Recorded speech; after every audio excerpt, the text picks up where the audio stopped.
Я хочу говорить сегодня о том, что Бог действительно не оставляет, не забывает нас. მინდა ვილაპარაკო იმის შესახებ, რომ რეალურად არ გვტოვებს და არ გვივიწყებს იგი ჩვენ.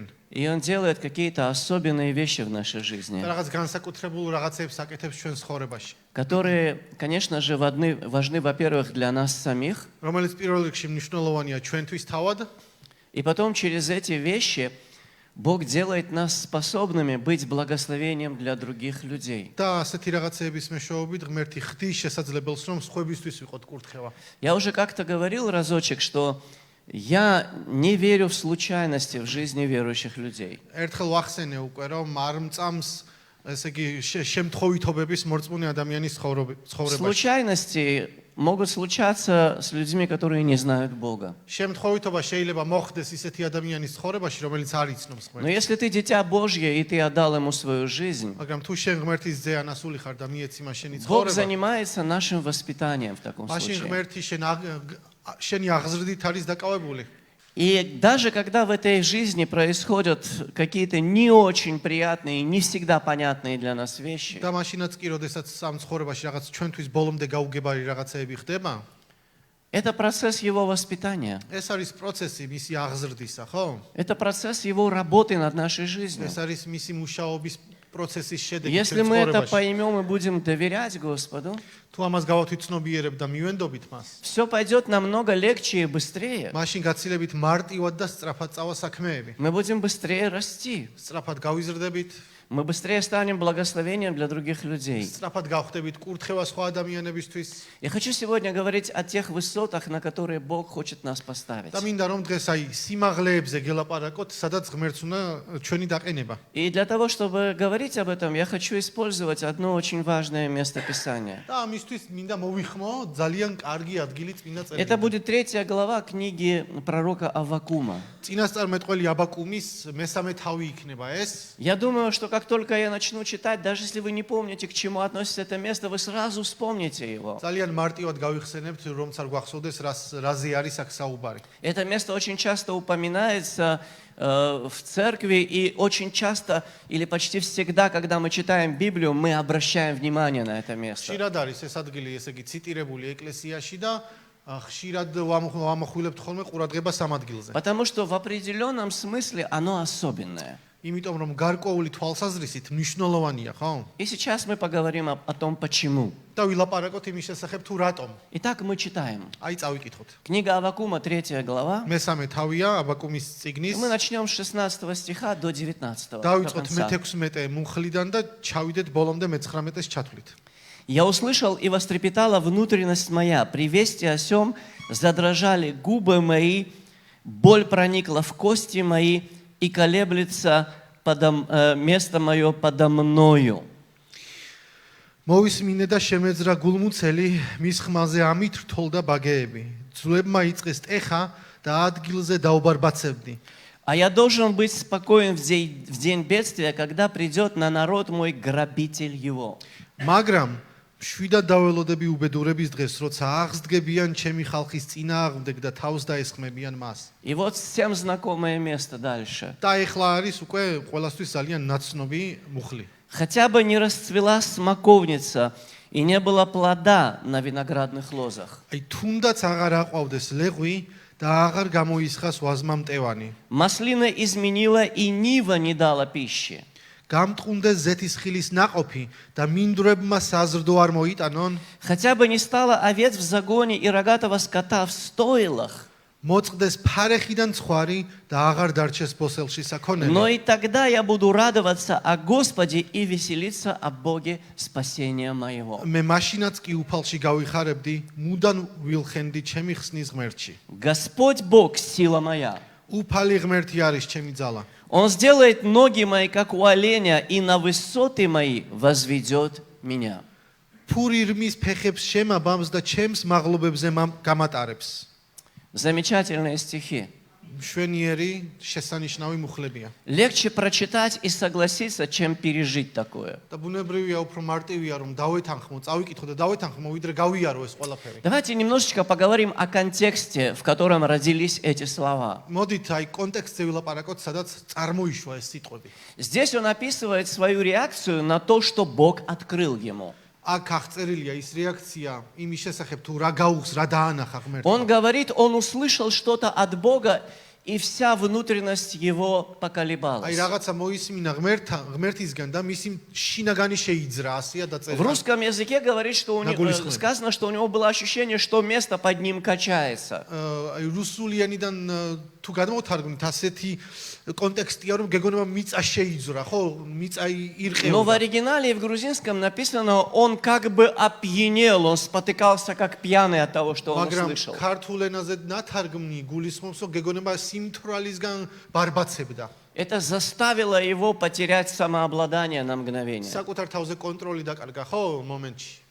Что же он услышал? რა მოისმინა ასეთი? Если ты прочитаешь эту книгу, და თუ წაიკითხავ ამ წიგნს, она начинается с откровения о том, იმაზე გამოცხადებით იწყება ეს წიგნი, что на востоке поднимается народ, რომ აღმოსავლეთ ნაწილში აღდგა ერი, который покроет всю эту землю, რომელიც ფაქტობრივად დაფარავს მთელ ამ для მიწას, которого убийство привычное дело, რომლისთვისაც მკვლელობა ჩვეულებრივი რამ გახდება, который поклоняется собственной силе и признает только ее. რომელიც მხოლოდ საკუთარ ძალას ეთაყვანება და მას აღიარებს. И этот народ придет на землю Израиля. მოვა ისრაელის მიწაზე ეს ერი, Речь идет о Вавилоне. ბაბილონზეა ნათქვა. Еще ничего не случилось. ჯერ არაფერი მომხდარა. Все только ჯერ начинается. ყველაფერი ახლა იწყება. Но пророк Божий, მაგრამ ღმერთის წინასწარმეტყვი глядя на народ Божий, უყურებს რა ღმერთის ერს, глядя на то, как они живут, უყურებს თუ როგორ ცხოვრობენ, он понимает, что неизбежно это горе придет на этот народ. აკიცნობიერებს რომ აუცილებლად გარდაუვალია ეს პროცესი ამ ერზე. Неизбежно это постигнет Божий народ. თავს დაატყდება აუცილებლად Ты никуда не сможешь от этого уйти. ღმერთის ერს და ვერსად ვერ გაექცევი ამას. И когда он слышит это, და როდესაც ესმის ეს, он колеблется. აი შეირყევა. Он не может стоять спокойно. ვერ დგას მშვიდად. Он видит это горе. ხედავს აი ამ მწუხარებას, И ხო? он понимает, что это горе отнимет у Божьего народа все, что было основой его благополучия или выживания даже. და ეს დანაღლიანება ფაქტობრივად აცნობიერებს რომ წაართმევს ყველაფერს იმას, რაც მისი გადარჩენის საწინდარი და Не будет хлеба, не будет масла, წინაპირობა იყო, არც პური ექნება, არც не будет мяса, не будет вина, არც ღვინო, არც ხორცი. не будет ничего. არაფერი არ ექნება, ხო? Ничего не будет. აღარაფერი დარჩება. Но этот человек говорит, მაგრამ ეს ადამიანი ამბობს, даже если все это исчезнет из моей жизни. ყველაფერი ეს რომ გაქრეს ჩემი И ცხოვრებიდან. здесь он отвечает только за себя, не за всех და остальных. ახლა ყველას ნაცვლად კი არ ლაპარაკობ, საკუთარ თავზეა საუბარი. Приходит время, когда ты отвечаешь только за свою реакцию, за свое состояние. გება დრო, როდესაც მხოლოდ შენს რეაქციაზე აგებ პასუხს და შენს И он მდგომარეობაზე. говорит, даже если все это исчезнет из моей жизни, ყველაფერი ეს რომ გაქრესო ჩემი ცხოვრებიდან. я все равно буду уповать на Господа. მაინც მასზე Я მექნება все равно буду надеяться на Него. Я все равно буду хвалить Его. მას ვაქებო მაინც. Почему этот человек, რატომ არის რომ აი ეს ადამიანი он думает так? ასე ფიქრობს? Почему он так сильно уверен в своей реакции на все რატომ это? არის თავდაჯერებული საკუთარ რეაქციაში ასე ძალიან? Потому что он понимает о Боге вещи, которые иногда мы забываем. იმიტომ რომ ათვიცნობიერებს ღმერთის შესახებ ისეთ რაღაცებს, რაც ჩვენ ხშირად გვავიწყდება, ხო? Он понимает одну очень важную вещь. ერთი მნიშვნელოვანი რამ ესმის, Все, что случится вокруг него, რომ რაც არ უნდა მოხდეს მის გარშემო, все, что произойдет с ним, რაც არ უნდა გადახდეს მას თავს, за всем этим в конечном итоге стоит Бог. ამ ყველაფრის უკან ღმერთი დგას Он не საბოლოოდ. исчезает ни на одно мгновение, даже если ты думаешь, что он тебя не видит. არც ერთი წამით არ ხრება რომ გეგონოს რომ აი ვერ ხედავს. Даже если ты думаешь, что он забыл, отвернулся, он все равно видит и помнит. რომ ციფიქრო რომ აი ზურგი გაქცია, დაგივიწყა, აღარ ახსოვხარ, მაინც ახსოვხარ И და შენ самая главная цель Бога, и важная цель, самая და главная, ყველაზე მნიშვნელოვანი და ყველაზე მთავარი მიზანი ღმერთის, которую он преследует во всех этих обстоятельствах, რომელიც იგი მისდევს ამ ყველა მდგომარეობაში, გარემოებაში, очистить тебя и сделать тебя пригодным для Его неба. არის ის, რომ განგწმინდოს და გამოსადეგი შესაბამისი გაგხადოს Все, მისი кто хочет быть очищен, будут переплавлены и будут очищены. სამეფოსთვის და ვისაც უნდა განწმენდილი განიწმინდება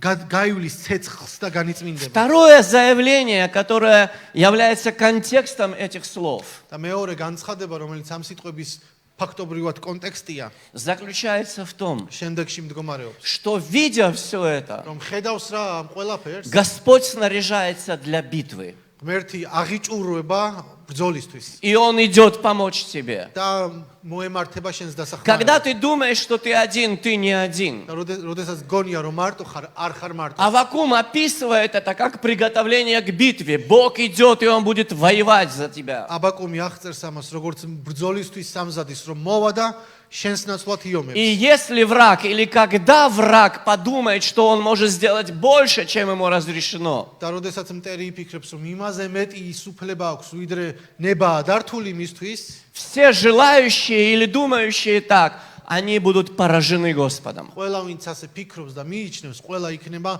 ძირს დაცემული ღმერთის მიერ. Потому что у Бога есть одна главная цель. იმიტომ რომ ღმერთს ერთი მთავარი მიზანი აქვს. Он хочет тебя возвести на твою высоту. უნდა რომ შენს სიმაღლეზე აგიყვანოს შენ. Если ты этого хочешь, თუ შენ თავადეს გინდა, эта цель будет достигнута в твоей მაშინ жизни. ეს მიზანი იქნება შესრულებული შენ ცხოვრებაში, მიღწეული.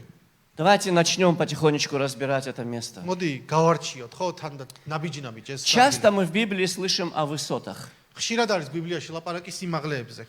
И это понятие высота ассоциируется у нас с победой, с преодолением чего-то в нашей жизни. და ის სიმაღლეებზე საუბრისას ჩვენ გულისხმობთ რაღაცაზე გამარჯვებას, რაღაცის გადალახვას, ხო? С превосходством, которого мы каким-то образом достигаем. რაღაც აღმატებულობაზე, რომელსაც ვაღწევთ საბოლოო ჯამში. У Исаии написано пророчество такое в 58 главе. ესაიას 58 მუხლში ასეთი თავში ასეთი რამე წერია. Будешь иметь радость в Господе, ღმერთში გაიხარებო и я возведу тебя на высоты земли, და შენ მიწათა и სიმაღლეებზე дам тебе აღგამაღლებ вкусить наследие Якова, отца твоего. და мама შენის იაკობის დანატოვარს იგემებ. Видите, с чем ассоциируется эта высота? აი რასთან არის ასოცირებული ეს სიმაღლე, Во ხედავთ? Второзаконии Бог обещает Израилю, მეორე რჯულში ისრაელს პირდება ღმერთი. если они будут слушаться Господа, Бога своего, რომ თუ დაემორჩილებიან და მოусმენენ თავის ღმერთს, сделает тебя Господь главою, а не хвостом. რომ გახდის თავად და არა კუდად. И ты будешь на высоте, а не внизу. და იქნები თავი და იქნები სიმაღლეზე და არა ქვემოთ. Быть на высоте – это хорошо. როდესაც მაღლა ხარ, კაია, Это ხო? означает победу в твоей жизни. ეს ნიშნავს გამარჯვებას შენ ცხოვრებაში. В книге Иова написано, იობის წიგნში წერია, униженных Бог поставляет на высоту, რომ დამცირებულებს მაღლა и აყენებს. сетующие возносятся ко спасению. კაკი? დამწუხრებულები კიდე პირიქით ამაღლდებიან. И в Псалме, в 67-м, და ფსალმუნში 67-ში წერია, ты взошел на высоту, რომ შენ ხარ მაღლა, пленил плен დაატყვევე ტყვე и принял дары для человеков, და მიიღე ნიჭები ადამიანებისთვის. чтобы и из противящихся, из врагов могли обитать у Господа. რათა მოწინააღმდეგეთა შორისაც, მტრებს შორისაც იყვნენ დავანებულები ღმერთში. Здесь большей частью написано о том, куда Бог хочет нас вознести и что это нам дает. დიდწილად იმაზეა ლაპარაკი თუ სად უნდა ღმერთს ჩვენი აყვანა და რისი მოცემა სურს. Но если мы будем изучать Писание еще მაგრამ внимательнее, თუ უფრო მეტად ჩაუღრმავდებით წერილს, то мы увидим, что это понятие «высота», მაშინ დავინახავთ რომ აი ეს სიმაღლის კონცეფცია она гораздо больше, чем с нашими победами, გაცილებით უფრო მეტია ჩვენ გამარჯვებებთან, ვიდრე ჩვენი გამარჯვებები, связана с присутствием Божьим. უფლის თანდასწრებასთან უფრო მეტად არის დაკავშირებული. Высота ассоциируется с Царством Божьим, ჩვენ გამარჯვებებთან, ანუ ღმერთის სიმაღლესთან არის ассоциируется ასოცირებული. с местом Его присутствия. მის თანდასწრების ადგილთან არის დაკავშირებული. Кто как Господь Бог наш, და ვინ თუ არა ჩვენი უფალი, который, обитая на высоте, რომელიც მკვიდრობს სიმაღლეზე, преклоняется, чтобы презирать на небо и на землю.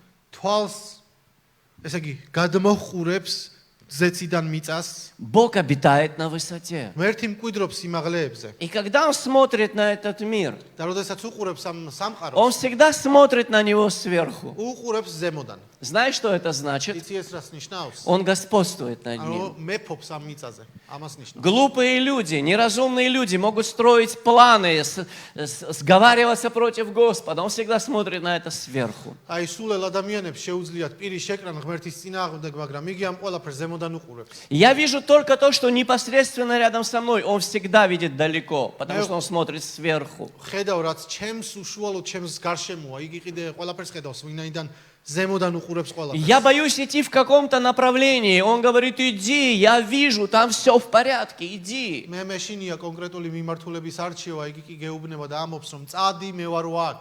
Потому что сверху виднее. ვინაიდან ზემოდან უკეთესად ჩანს. У Исаии в 57 главе აი написано. ესაიას 47 თავში წერია. Ибо так говорит высокий, превознесенный, вечно живущий.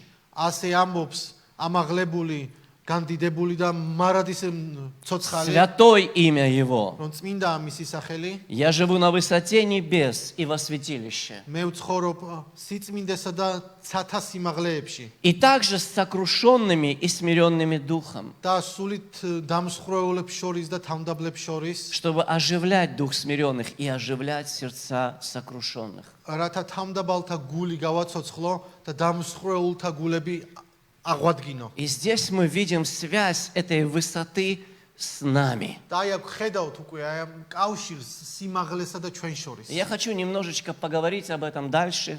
და მინდა რომ ოდნავ მეტი ვილაპარაკო ამის შესახებ. То есть мы на высоте, получается. ანუ ჩვენ სიმაღლეებზე გამოდის რომ Мы оказываемся на высоте, აღმოჩნდებით ხოლმე სიმაღლეებზე, когда мы находимся в общении с Богом. როდესაც ღმერთთან ურთიერთობა გვაქვს. Единственное место оказаться на высоте – это подняться к Нему. ერთადერთი საშუალება რომ აღმოჩნდეს სიმაღლეზე არის რომ ახვიდე თავად ზევით. Если ты с Богом, ты на высоте. თუ შენ ხარ ღმერთთან, შენ ხარ სიმაღლეზე. Если у тебя есть эти живые отношения с Богом, თუ გააქვს ეს ცოცხალი ურთიერთობები если ღმერთთან, ты разговариваешь с Ним и слышишь Его, თუ ელაპარაკები მას და გესმის и მისი если ты следуешь за Его указаниями в своей жизни, და თუ ემორჩილები მის მითითებებს შენ если ты ცხოვრებაში, достаточно смиренный и мудрый для этого, საკმარისად თავმდაბალი და მორჩილი ხარ ამისთვის, тогда в твоей ძენი ხარ, жизни есть одно неизменное направление. მაშინ ერთი უცვლელი მიმართულება არსებობს შენ Выше, ცხოვრებაში. выше и выше. სულ უფრო მაღლა. Путь жизни мудрого, он всегда вверх, так говорит Писание. ბრძენი კაცის და ადამიანის გზა არის სულ ზევით და ზევით. И Бог возносит смиренных. და ღმერთი თავმდაბლებს აამაღლებს.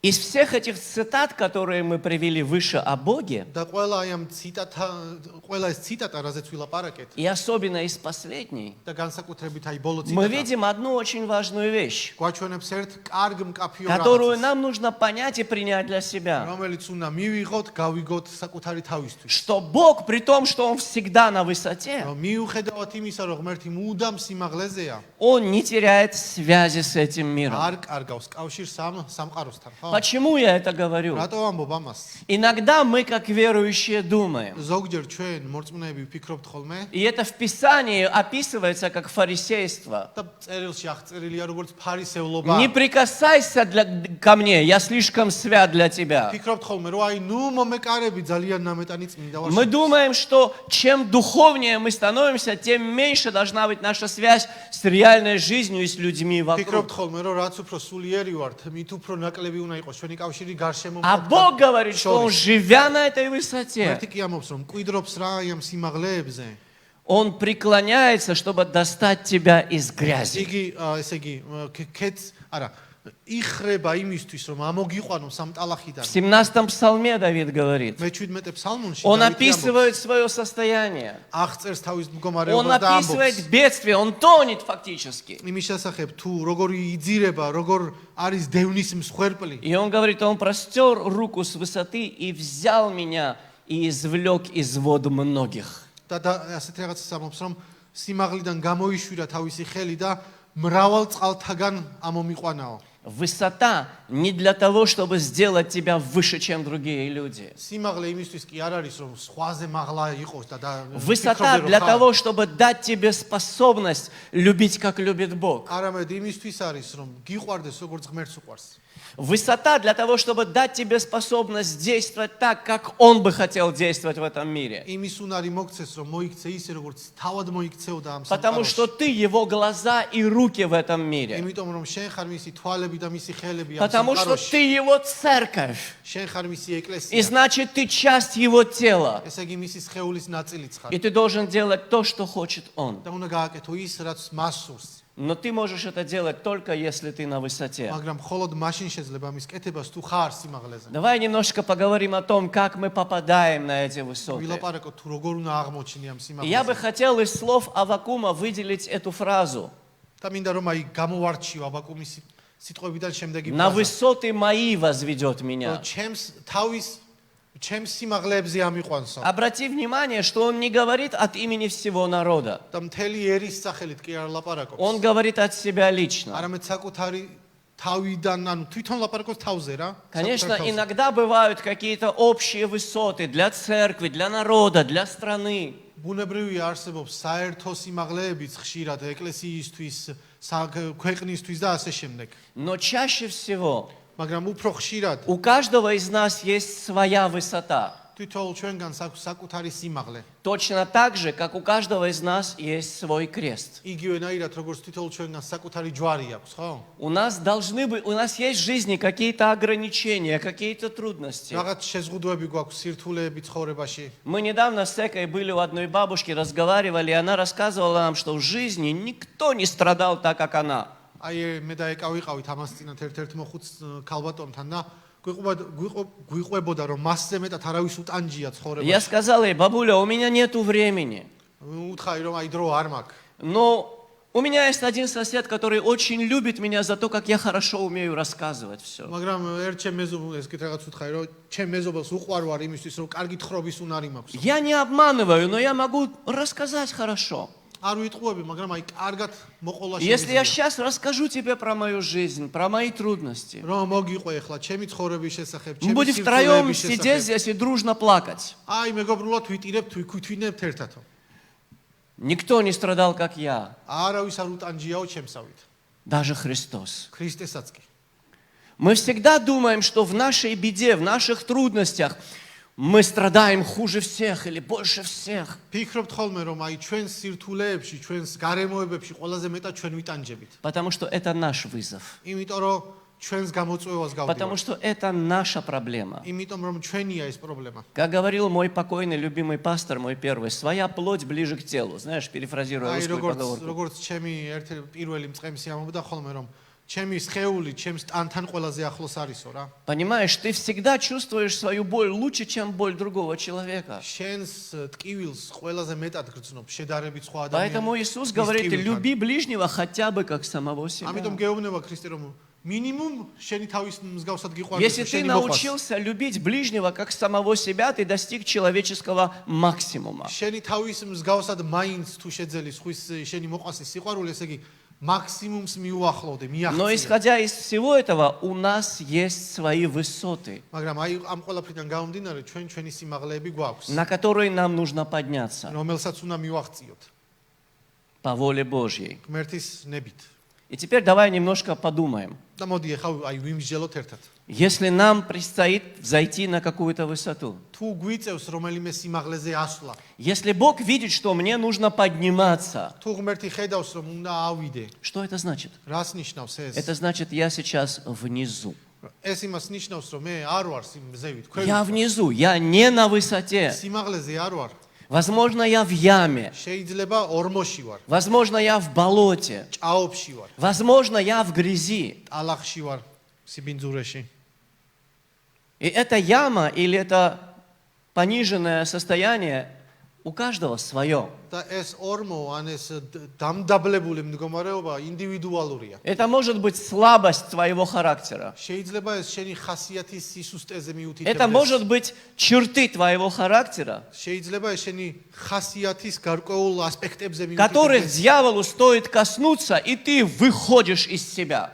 აი ეშმაკი შეეხება ამ პატარა შენს ნაწილაკებს ხასიათის და შენ წყობას კარგავ. И поэтому Бог Გამოდიხარ. не может тебя использовать так, как Он хотел бы. ამიტომ ვერ გიყენებს ღმერთი შენ ისე როგორც თავად სურს. Потому что если ты служишь людям, იმიტომ რომ თუ ემსახურები ხალხს. и они всегда будут к тебе прикасаться. ხალხი კი ყოველთვის შეგეხება შენ. Они всегда будут говорить тебе вещи, которые ты не хочешь слышать. ყოველთვის გეტყვის ისეთ რაღაცას ადამიანი რის იმოსმენაც არ ხსურს. И если ты будешь строить из себя больше, чем ты есть на самом деле, და თუ შენ თავს ისე წარმოაჩენ იმაზე მეტად ვიდრე ხარ, поверь, люди это увидят. ძალიან თვალსაჩინო იქნება ეს. И они ударят именно в это место. აი აქ მოგხვდება პირდაპირ ამ წერტილში. Один брат из Азербайджана говорит: ай, мой пастор строитель, да? და ერთი ჩემი აზერბაიჯანელი ძმა ამბობს, რომ აი мама ჩემი მშენებელი არისო. Араб, чем цемси. პასტორ, წემსი არისო მისა. А брат Олег спрашивает, что бизнес у него строительный? ოლეგი წემსი ეკითხება, რომ ბიზნესი აქვს, რომ მშენებლობა. Нет, строит из себя много. არა. ქართულად არ ითარგმნება, მაგრამ ანუ მოკლედ საკუთარ თავის გამოყავს დიდი ვინმეო რა, მოდი ეს. Может быть, ты тоже строитель? არ ჯდება ქართულად. იქნებ შენც ასეთი მშენებელი ხარ. Может быть, я в какой-то степени строитель? იქნებ მეც გამომყავს ჩემი თავი იმაზე მეტი ვიდრე ვარ. И Бог видит эти вещи. მერტი კი ამ ყველაფერს ხედავს. И Он начинает работать над тобой, надо мной. და იწყებს მუშაობას, შრომას შენზე და ჩემზე, ხო? Может быть, твоя высота – это твоя семья. შეიძლება შენი სიმაღლე შენი ოჯახია. Может быть, твоя высота – это вызовы с твоим здоровьем. შეიძლება გამოწვევაა შენ ჯანმრთელობასთან დაკავშირებული. Может быть, ты веришь во все, но не веришь, что Бог может тебя исцелить. შეიძლება ყველაფრის გჯერა, მაგრამ არა იმის, რომ შენი განკურნება შეუძლია ღმერთს. Это твоя высота. ეს არის შენი სიმაღლე. Тебе нужно подняться на эту შენ высоту. უნდა ახვიდე ამ Тебе სიმაღლეს. нужно отвоевать у дьявола эту შენ высоту. უნდა იბრძოლო ამ სიმაღლისთვის. ეშმაკის წინააღმდეგ. Итак, высота. ასე რომ აი სიმაღლე И дальше Аввакум говорит: აგრძელებს აბაკუმი და ამბობს, я должен быть спокоен в день бедствия. რომ უნდა ვიყოვო დევნის დროს, თავსატეხის დროს მშვიდი. О каком спокойствии он говорит? და რა ტიპის სიმშვიდეზე აქვს საუბარი? Я знаю таких людей, иногда даже верующих. ვიცნობ მორწმუნეებსაც კი. Ты хоть сдохни рядом, они будут спокойны. შაი, რა ვიცი, სული დალიე და მაინც მშვიდად იქნებიან. Они так спокойно себя чувствуют. ძალიან მშვიდად გრძნობენ თავს. Даже тебе руки правильно сложат на груди, когда ты перестанешь дышать. ხელებსაც კი სწორად დაგილაგებენ მკერდზე, როდესაც სუნ თქვა შეწყვეტ. Спокойствие, о котором Аввакум говорит, აბაკუმი ლაპარაკობს სიმშვიდეზე, როგორ სიმშვიდეზე? не о равнодушии. არა გულგრილობაზე, Не о том, что тебе все равно, что происходит, главное, что не со мной. არა იმაზე თუ აი სულ ერთია, რაც გჭირს, მთავარია მე როგორ ავარ. Не о таком он говорит. ასეთ სიტუაციაზე არ ლაპარაკობს იგი. Он говорит о спокойствии, которое основано на надежде на Бога. არამედ ისეთ სიმშვიდეზეა ლაპარაკი, როდესაც ღმერთზე დაიმედება არის ხაზგასმული. И это выражает твою веру. ეს გამოხატავს შენს რწმენას. И когда ты можешь быть спокойным среди вот этих вещей, და როდესაც გააქვს უნარი იყო მშვიდი ყველაფერ ამ ასეთ პირობებში, тогда ты служишь подкреплением для других людей. მაშინ ხდები ზუსტად მხარდამჭერი სხვა ადამიანებისთვის. Апостол Павел плывет на корабле. მოციქული პავლე გემზეა. Он предупреждал, что не надо было отплывать. აფრთხილებდა სხვებს, რომ არ უნდა გაეცურათ. Его никто не слушал. არავინ დაუჯერა. Ты же пастор, ты же не моряк. შენ მეზღვაური არ ხარო, მწყემსი ხარო, კაცო. Какой пастор знает, как плавать по морю? რომელმა მწყემს მაიცის სწორი А ცურვა. вот правильный ветер подул, мы поплыли. აი დაუბერა სწორი მიმართულებით ქარმა და წავედით, А на გავცურეთ. другой день подул другой ветер. მეორე დღეს შეიცვალა მიმართულება ქარმა. Почти 40 дней их болтало. 40 დღე აქეთ-იქით აყანყალებდა. Они потеряли надежду. დაკარგეს იმედი. Они уже не едят. აღარც ჭამენ. Ты знаешь, я иногда видел, как люди о смерти переставали есть. მინახავს ადამიანები, რომლებიც სიკვდილის შიშის და გამოწყვეტდნენ ჭამას. Все теряет смысл. ყველაფერი კარგავს თავის აზრს. Когда человек теряет надежду, он перестает бороться. ადამიანი იმედს კარგავს, ბრძოლასაც წყვეტს. Зачем? რატომ? Зачем? აი რისთვის? И вот эти люди, აი ეს ადამიანები утратившие всякую надежду к спасению. ადამიანებმა დაკარგეს რა ყოველგვარი გადარჩენის А их там 275 человек. 275 ადამიანი იყო ამ გემზე. Они сидят и ждут смерти. სხედან და ელოდებიან სიკვდილს. И приходит апостол Павел. აი მოდის მოციქული Говорит, პავლე. так, ребята, так дело не пойдет. ასე არ წავაო საქმე. Вы сейчас потеряете силы, мы не спасемся. დაკარგავ თო ეხლა ძალებს და ვეღარც გადავრჩებით. И он берет хлеб, благословляет, начинает есть. გატეხავს პურს, აკურთხებს И с таким аппетитом это делает, что все потихоньку начинают кушать. და იმდენად დიდი მადის აღმძვრელა დაკეთებს ამას, რომ ყველა იწყებს ჭამას. Ты должен быть осторожен, когда ты находишься рядом с людьми, которые с аппетитом едят. ფრთხილად უნდა იყო მადის აღმძვრელ ჭამელებთან ყოფნის დროს. Я однажды попал в хинкальную с моими друзьями. ერთხელ აღმოჩნი სახინკლეში ჩემს მეგობრებთან Когда я пришел домой, мне было почти плохо. და როდესაც სახში დავბრუნდი, Они так это ели, еще пальцы облизывали. გლახათ ვიყავი, ისე ჭამდნენ, Так хвалили эту еду. ძალიან გემრიელა ჭამდნენ მოკლედ. И моя жена сказала мне, ты посмотри на них и посмотри на себя. აი უთხრა მეუღლე მეუბნეო, რომ შეხედე მათ და შეხედე შენ თავსო. И в следующий раз და შემდეგზე или контролируй себя, ან გააკონტროლეო или мизим форте глотай перед едой. ან მეზიმ ფორტე გადაყლაპე ჭამის წინ. И я понял, что я пропаду, если я не буду себя контролировать. და მივხვდი რომ დაღუპული вар თუ თავს არ გავაკონტროლებ. Потому что люди иногда могут тебя вдохновить. რადგან ადამიანები ზოგჯერ აი შთაგაგონებენ, ხო? Даже на не очень хорошие вещи. არც თუ ისე კარგ რაღაცეებზეც კი, Но здесь это было правильно. მაგრამ ეს აქ იყოს სწორი საქციელი. Главное, что апостол Павел делал это с такой уверенностью, მაგრამ თავარი ის არის, რომ აი павле მოციქული ისეთი გაბედულებით აკეთებს, которая ни у кого сомнений не вызвала, ни на одну минуту. რომ ეს თავდაჯერება გადაედო ყველას. И все были спасены через некоторое время. და გარკვეული დროის მერე ყველა გადარჩა. А почему он был так спокоен? რატო იყო კი, მაგრამ ასეთი მშვიდი პავლე? Так спокойным можно быть только, если ты стоишь на высоте. ასეთი მშვიდი ხარ მაშინ, როდესაც ხარ სიმაღლეზე. И все понимают, этот человек знает что-то, что мы не знаем. და ყველა ნобიერებს, რომ ამ ადამიანმა იცის რაღაც, რაც მე არ ვიცი. А что он знал? და რა იცოდა პავლე? Что он знал? რა იცოდა? Он молился, ლოცულობდა, он разговаривал с Богом, ელაპარაკებოდა ღმერთს и Бог сказал ему, და უთხრა ღმერთმა: Павел, ты должен предстать пред римским императором. პავლე, შენ უნდა წარსდგე რომის იმპერატორის წინ. Эти люди должны услышать Евангелие. ადამიანებმა უნდა მოისმინონ სახარება. Поэтому я тебя спасу, ამიტომ გიხსნი и я тебе дарю этих людей на этом корабле. და ამ ადამიანებსაც მოგაყოლებ საჩუქრად. Извини, корабль не могу подарить. გემს ვეღარ გაჩუქებ. Корабль утонет. გემი ჩაიძირება. А эти люди, это мой подарок тебе, მაგრამ ეს Павел. ადამიანები ჩემი საჩუქარია შენთვის. И Павел был спасен, и эти люди были და спасены. გადარჩა ყველა პავლეს ჩათვლით.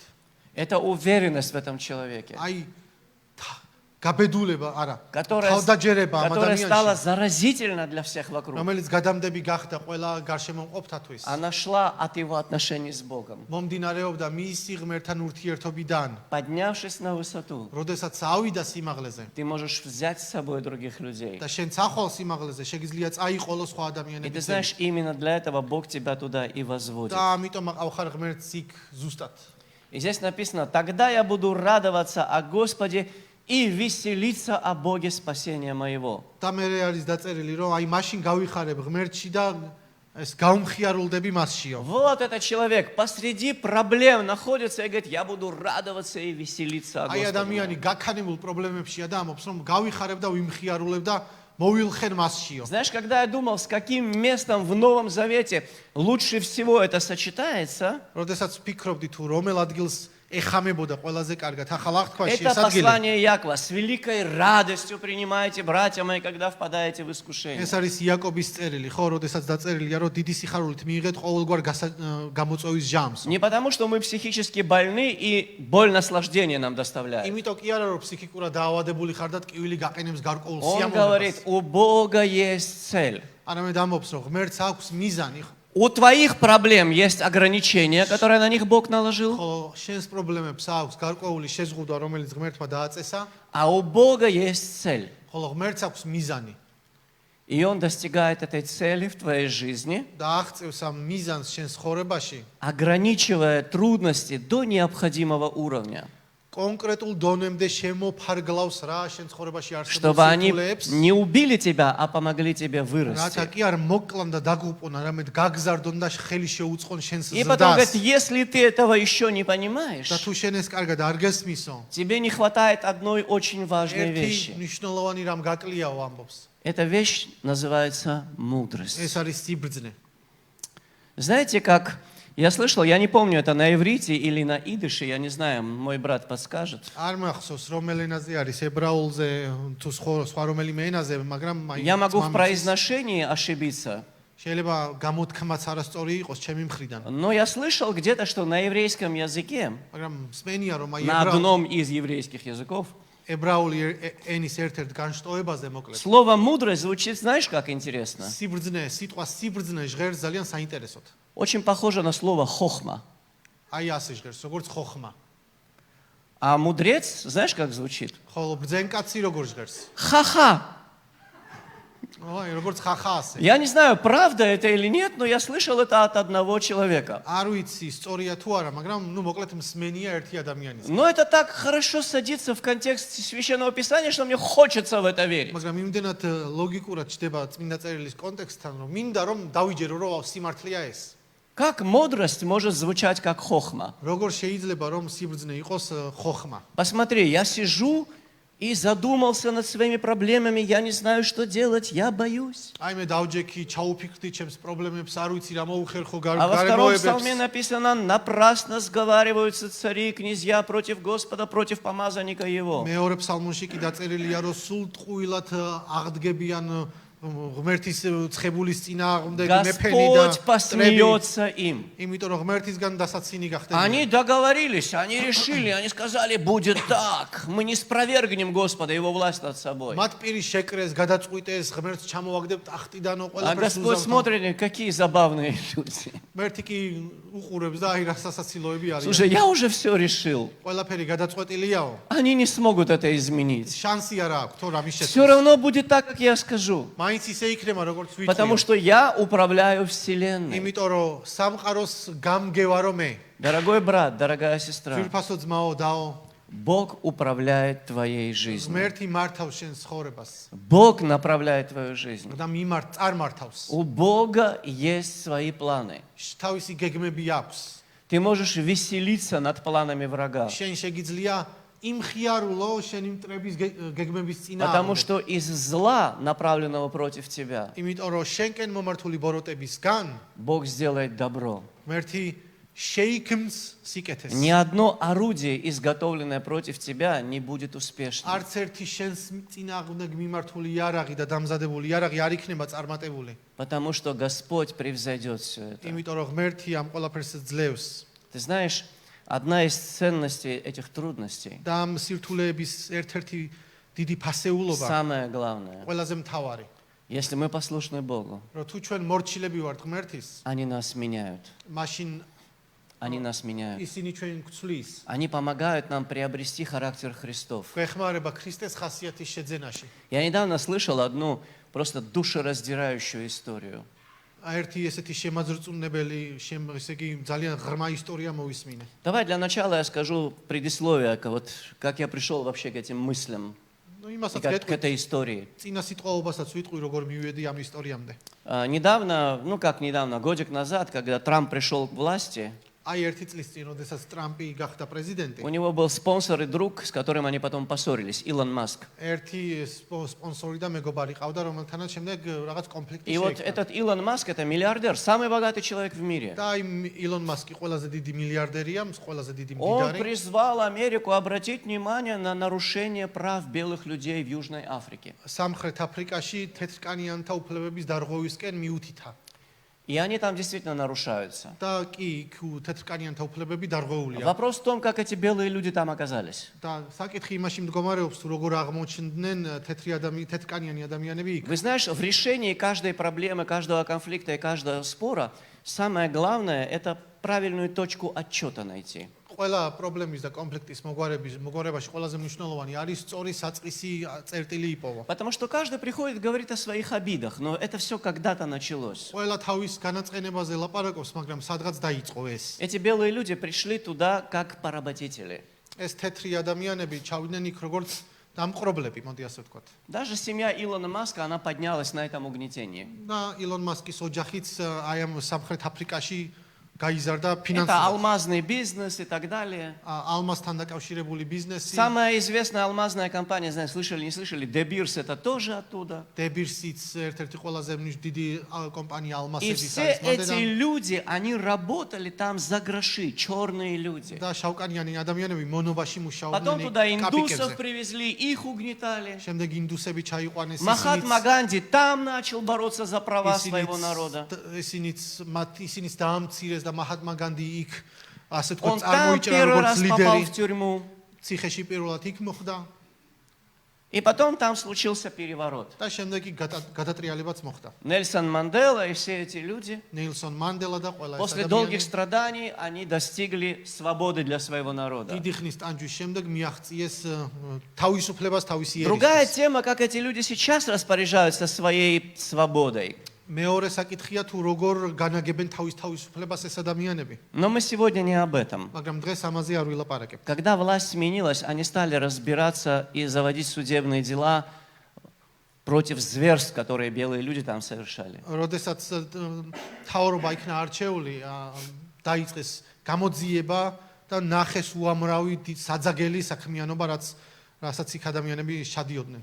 А эти белые люди черных за людей не считали вообще. აღმოჩნდა რომ თეთრკანიანი ადამიანები შავკანიანებს საერთოდ ადამიანებად არ აღიქვამდნენ. И вот идет судебный процесс, судят полицейского. და ერთ-ერთი პოლიციელი სამსჯავრო მიმდინარეობს სასამართლო Ответчица на этом суде старая черная женщина. და ესეთი მოპასუხე არის ერთ-ერთი მოხუცებული შავკანიანი ადამიანი, ქალბატონი. И полицейского судят за следующее. და პოლიციელს ასამართლებენ შემდეგი რამის გამო. Он пришел к ним домой მივიდა მათთან სახლში и заявил, что у полиции есть вопросы к ее мужу. და განაცხადა რომ პოლიციას აქვს კითხვები მის ქმართან. Он надел на него наручники и отвез его. და ხელბოლკილები დაადო და წაიყვანა, Но он отвез его не в полицию. მაგრამ პოლიციის განყოფილებაში არ წაუყვანია. Он отвез его в Буш, это степь в Южной Африке. ერთ-ერთ სტეპში წაიყვანა, მოკლედ დელოში, სადღაც Он избил его до смерти, სიკვდილამდე, მოკლედ ცემა, облил бензином и поджег, бензине გადაასხა და ცეცხლიც წაუკიდა. когда тот еще был живой. ჯერ კიდევ ცოცხალი იყო ეს ადამიანი. И потом он закопал его. და შემდეგ დამარხა. Через некоторое время он пришел к этой женщине გარკვეული დროის მერე მივიდა ამ ქალბატონთან. и сказал, теперь у полиции есть вопросы к ее сыну. ახლა პოლიციას აქვს კითხვები მის შვილთან. Он отвез ее сына в Буш, წაიყვანა იგივე ადგილას მისი შვილი. избил до полусмерти, ცემით მოკლა, облил бензином и сжег. გადაასხა бензине და ცეცხლი წაუკიდა И закопал. და დამარხა.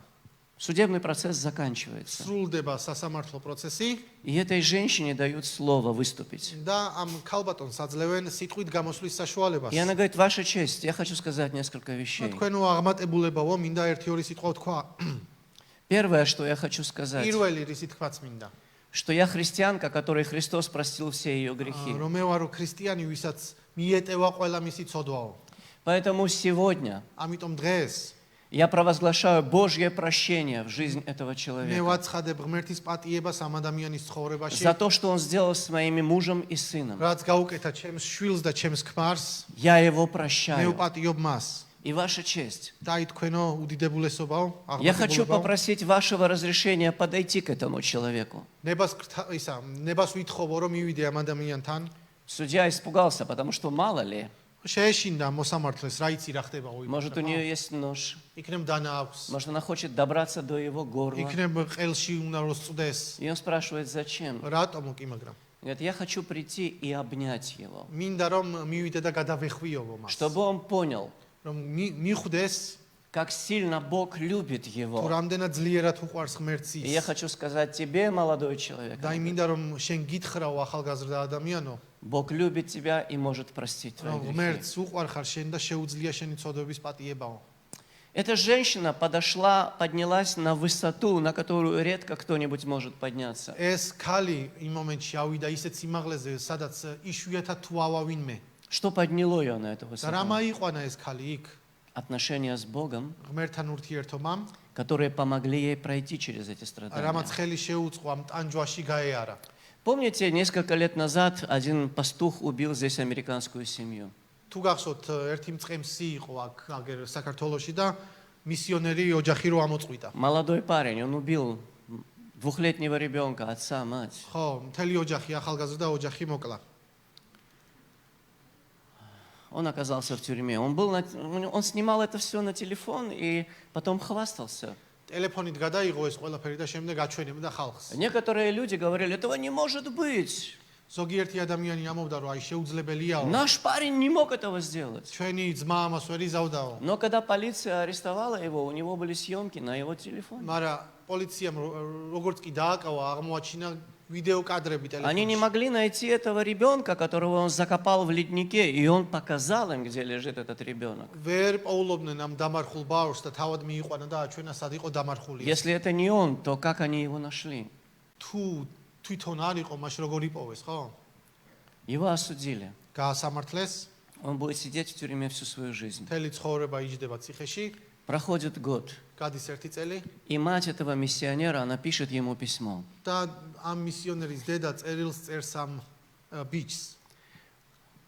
Она проповедует ему Христа в этом письме, ამ წერილში ქრისტეს უქადაგებს провозглашает свое прощение ему. და აცხადებს თავის პატიებას, И она говорит, мой сын, моя невестка и мой внук, они на небесах. რომ მთელი აი ეს ოჯახი ომკლეთ შვილი, ჩემი მოკლედ ყველანი არიანო ზეცად. Подумай о том, где ты, შენი ფიქრე შენ თავზე სათხარო, куда ты идешь. სად მიდიხარო. Я хочу, чтобы ты был спасен. მინდა რომ გადარჩეო. Эта женщина обратилась к нам, мы достали ей грузинскую Библию, и она отправила с этим письмом Библию в тюрьму. მოგმართა ამ ქალბატონმა ჩვენ ქართული ბიბლია უშოვეთ, გაუგზავნეთ ამ წერილთან ერთად. Откуда эта сила?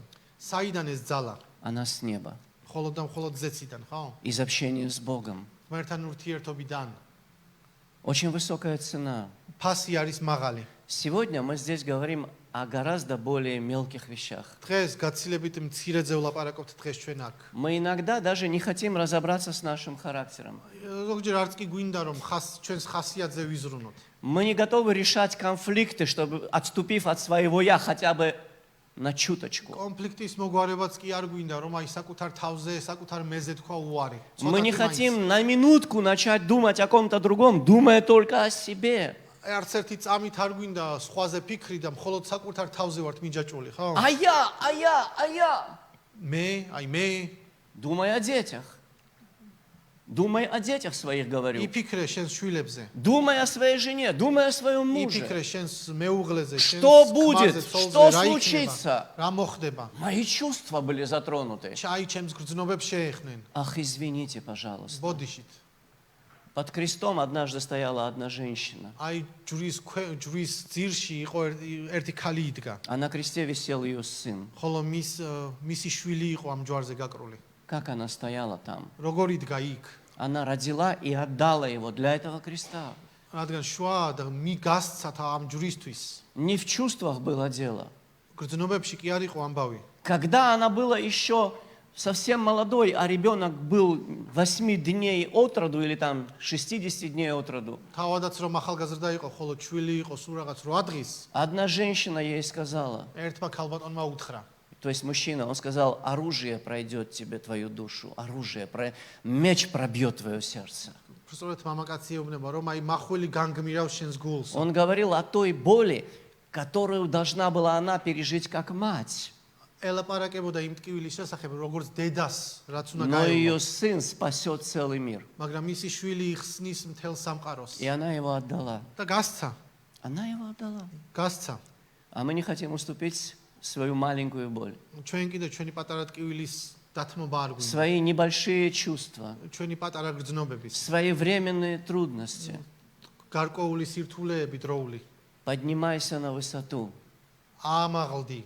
Если ты сейчас думаешь о какой-то части своей жизни, в которой ты явно находишься внизу, где ты явно слаб, თუ ეხლა შენ ფიქრობ შენი ცხოვრების რომელიმე მონაკვეთზე, სადაც აი მკვეთრად სუსტი ხარ. если ты действительно видишь это, თუ შენ ამას რეალურად ხედავ, если ты действительно понимаешь это, თუ შენ ამას რეალურად იაზრებ, скажи, Боже, вот в этом вопросе подними меня на высоту. ну თხარი ღმერთო, აი ამ საკითხში ამამაღლე Сделай меня таким, каким ты хочешь, чтобы я და был. გამხადე ისეთი, როგორიც შენ გინდა რომ მევიყო.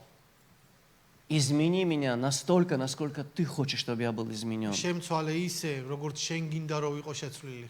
И последнее. და აი ბოლო, Он говорит такие слова. ასეთ სიტყვებს ამბობს. Господь – сила моя. რომ ღმერთი არისო ჩემი ძალა. Это не твоими силами. ეს შენი ძალით კი არა. Это не моими силами. არც ჩემი ძალით. Изменения, о которых мы говорим, их невозможно достичь нашими усилиями. Это сила Божья. ცვლილებებზე, რომელზეც ჩვენ ახლა ვლაპარაკობთ, შეუძლებელია ჩვენი ძალის ხმევით მივახციოთ ამას. Мы не должны бегать из стороны в сторону, от человека к человеку, ღმერთის ძალა არის მხოლოდ ადამიანიდან ადამიანისკენ კი არ უნდა ვირბინოთ. в поисках поддержки какой-то. და ველოდოთ და ვეძებოთ მხარდაჭერა. Конечно, иногда Бог использует людей. ზოგჯერ ღმერთი კი იყენებს ადამიანებს. Но я думаю, первый, к кому всегда ты должен обратиться, это Бог. მაგრამ პირველი, ვისაც უნდა მიმართო, ეს არის ღმერთი. Всегда это Бог. ეს არის ღმერთი. И если нужно вмешательство людей, Бог приведет их в твою жизнь. Они скажут тебе что-то. და თუ საჭიროა რომ ადამიანები ჩაერივნონ შენ ცხოვრებაში, აუცილებლად გამოგზავნეს Но ღმერთი. начинается все с того, მაგრამ ყველაფერი იწყება იმით, что ты видишь, что ты внизу, а тебе нужно наверх. რომ შენ ხედავ რამდენად ქვემოთ ხარ და რა საჭიროებას იაზრებ რომ იყო ზემოთ. И помни, Господь – сила твоя. და გახსოვდეს რომ ღმერთი არის შენი ძალა. Вы знаете, эта книга еще одной вещью особенно. და კიდევ ერთი რაღაცით არის გამორჩეული ეს წიგნი. Я сейчас вам скажу фразу, если вы раньше ее не замечали, то вы сразу ее узнаете. ერთ ფრაზას გეტყვით, თუ არ შეგიმჩნევიათ აქამდე. Именно из-за того, каким поклонником Божьим был Аввакум. ზუსტად იმის გამო თუ რამდენად დიდი თაყვანისმცემელი იყო ღმერთის Именно из-за აბაკუმი. того, какое сердце для Бога было у этого იმის человека. გამო თუ როგორი გული ქონდა ღმერთისთვის ამ ადამიანს. Бог дал ему откровение, ღმერთმა მისცა მას გამოცხადება, которое изменило в конечном итоге жизни миллионов людей. რომელმაც შედეგად მილიონობით ადამიანის ცხოვრება И შეცვალა. знаешь, как звучит это და откровение? როგორ ჟღერს ეს Ты გამოცხადება? 100% его слышал. უეჭველი ხსნედია. Оно звучит так. ასე ჟღერს. Праведный своей верою жив будет. რომ მართალი საკუთარი რწმენით იცოცხლებს. Праведный своей верою жив რომ будет. მართალი საკუთარი რწმენით იცოცხლებს. Аввакума 2:4. აბაკუმის 2:4. Это откровение изменило церковь. და ამ გამოცხადებამ შეცვალა ეკლესია. Это откровение вернуло пробуждение. დააბრუნა გამოღვიძება. После 1000 лет средневековой тьмы შუა საუკუნეების ესე იგი ათასწლეულად. სიბნელის წუდიადის შემდეგ. когда 1000 лет церковь была в темноте, როდესაც ეკლესია 1000 წელი იყო სიბნელეში. находилась в ужасном состоянии. საშინელ მდგომარეობაში И იყო. казалось, что уже ничего не может და изменить თითქოს ситуацию. აღარაფერი შეცვლისო მდგომარეობას ისეთი ელფერი იყო. Один человек ერთი ადამიანი прочитал эти слова 2 раза. კითხულობს ამ სიტყვებს ორჯერ. Однажды у Аввакума, ერთხელ აბაკუმისგან წაიკითხა. другой раз в повторе апостола Павла. მეორეჯერ მოციქული პავლეს სიტყვებს კითხულობს. Праведный верою жив будет. მართალი ცხოვრობს ორწმენით. И это меняет его жизнь настолько, და ეს შეცვლის მის ცხოვრებას იმდენად, что это впоследствии меняет жизни миллионов რომ людей. შედეგად მილიონობით ადამიანის ცხოვრება Твои შეიცვალა. отношения с Богом შენი ურთიერთობები ღმერთთან и те откровения, которые рождают эти отношения, და ის გამოცხადებები, რასაც ეს ურთიერთობები შობენ и те перемены, которые рождают эти изменения, და ის ცვლილებები, რომლებიც რაც ამ ყველაფერს შობს, რასაც ვლაპარაკობთ, они могут оказать влияние гораздо больше, чем ты себе представляешь.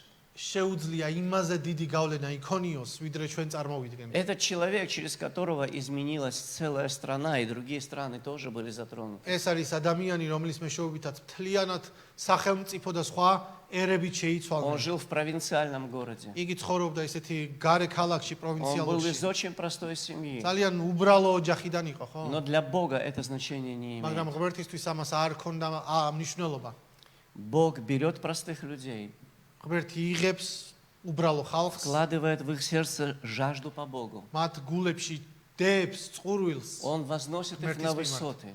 ამაღლებს შემდეგ. И Он дает им откровения, და აძლევს მათ გამოცხადებას, которые меняют вокруг все. რაც ცვლის გარშემო ყველაფერს. Это план Божий, აი ეს არის ღმერთის გეგმა, чтобы ты был на твоей высоте. რომ შენ იყო შენ სიმაღლეზე. И это так интересно. და საკმაოდ Ты საინტერესოა ეს. поднимаешься на одну высоту. შენ ამაღლები ერთ სიმაღლეზე. Какое-то время радуешься, аллилуйя. აი ერთი момენტი ბედნიერი ხარ. Потом оглядываешься и смотришь, Боже мой, а тут везде горы вокруг. შემდეგ აიხედები ზევი და დაინახავ რომ შენ გარშემო მთებია. И ты поднимаешься на следующую гору, შემდეგ სხვა მთაზეც ადიხარ. на самую высокую. ყველაზე უმაღლეს მწვერვალზე, ხო? Как Бог смог это сделать для меня? აი როგორ გააკეთა ღმერთმა ეს კი, მაგრამ А там еще одна гора.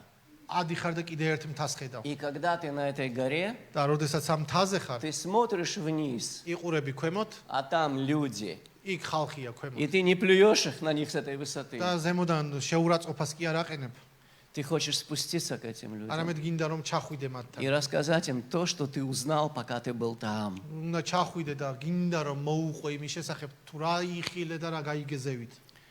Твоя освященность შენი განწმენდა – это не отделенность от людей. ეს არ არის ხალხისგან გამოყოფა, Это отделенность от греха. არამედ ცოდვისგან განცალკევებაა. Твоя высота შენი სიმაღლე, – это не твоя превознесенность над людьми. შენი კედმაღლური მდგომარეობა კი არ არის ადამიანების მიმართ. Это свет, который Бог через тебя хочет дать. არამედ ეს არის სინათლე, რომლის მოცემად შენი მეშვეობით Можно უნდა остаться внизу. შეგიძლია დარჩე ქვემოთ. Можно даже кое-как спастись, оставаясь внизу, შეიძლება ქვემოთ დარჩე და როგორღაც გადარჩე კიდეც. не получив никакой награды, და ვერ მიიღო არანაირი გასამრჯელო. ничего не достигнув, ничего не принеся в Царство ვერაფერს Божие. ვერ მიაღწიო, ვერაფერ ვერ მიიტანო სამეფოში, А можно просить Бога, მაგრამ შეგიძლია სთხოვო ღმერთს, подними меня на мою высоту, რომ ამიყვანეო ჩემ სიმაღლეზე, сделай меня благословением для других людей. გამხადე კურთხევა სხვა ადამიანებისთვის. Если ты хочешь, давай об этом сейчас თუ помолимся. გინდა, მოდი ახლა ვილოცოთ ამის შესახებ. Спасибо. Аллилуйя. Кребеде ферли кедери де либеде кроду штиди кеди либеде кроду ливеде кен. Роду короду либеде крейде либеде кода сидере. Аллилуйя, Иисус. Аллилуйя. Аллилуйя. Аллилуйя, Иисус. Аллилуйя, Jesus. Кемине фарла кана. Лерте фарла када саде кеде фирла коду рите либеде короду шина либеде. Era liberi kodorite, liberi krodo, shino laide kederite, Lord.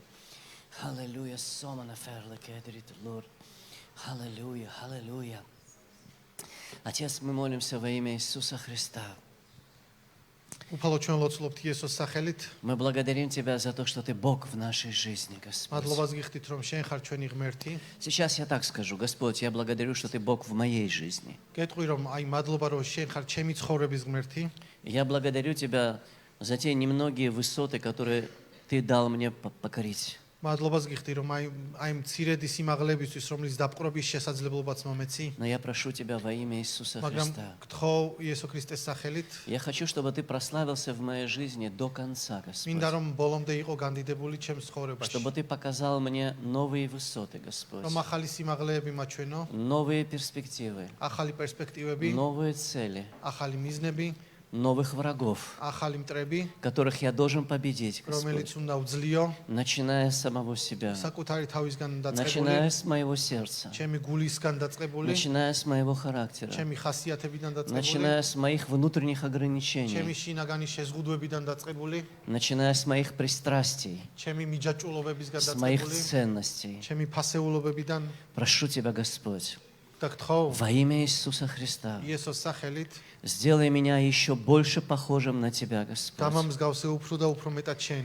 Пожалуйста, начавший во мне доброе дело, და შენ რომელმაც დაიწყე კეთილი საქმე ჩემში. продолжай его до последнего дня, Господь. გააგრძელე ბოლო დღემდე გთხოვ. Я прошу Тебя за моих братьев, сестер, გთხოვ ჩემი დებისთვის და чтобы Ты ძმებისთვის, благословил их, Господь, რომ აკურთხო ისინი, чтобы Твой Дух Святой коснулся их, რომ მათი Господь. შენი სული წმინდა Не შეეხოს мои მათ, слова, არა ჩემი სიტყვები, а Твой Святой Дух, არამედ შენი სული წმინდა, чтобы они пережили встречу с Тобой, რომ განიცადონ შენთან შეხვედრა, общение с Тобой. შენთან ურთიერთობა, Ты откройся им, შენ გაუცხადე შენი и в თავი этом მათ откровении და ამ გამოცხადებაში измени их, Господь. შეცვალე ისინი. Сделай их такими, Господь. ისეთებად აქციე, Не такими, такими, какими я хочу видеть их. არა როგორც მე მინდა, Не такими, какими они себе самих себя არა представляют. როგორც თავად წარმოუდგენიათ საკუთარი თავი, Сделай их такими, какими ты хотел бы, чтобы они были. არამედ ისეთებად აქციე, როგორც შენ წარმოგიდგენია Мы ისე. благодарим Тебя во имя Господа Иисуса ჩვენ Христа. მადლობას გიხდით იესოს სახელით. Да будет Тебе слава и благодарение. დიდება და ქება შენ.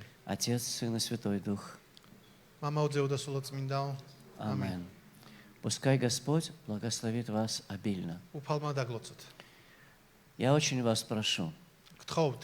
не забудьте то, о чем мы говорили сразу, когда вы выйдете отсюда. ნუ დაგავიწყდებათ აქედან გასვლისთანავე ყველაფერი ის, რაზეც ვილაპარაკეთ. Сделайте усилия над собой и не пустите суету в ваше сердце.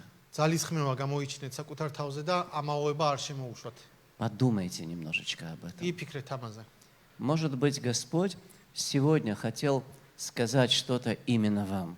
შეიძლება რაღაცის თქმა ღმერთს კონკრეტულად შენთვის უნდოდა. Может быть, Бог хотел изменить что-то именно в вас. იქნება რაღაცის შეცვლა უნდოდა ღმერთს თქვენში. Его планы гораздо больше, чем мы можем себе представить. მისი გეგმები გაცილებით მეტია იმაზე, ვიდრე ჩვენ წარმოგვიდგენია.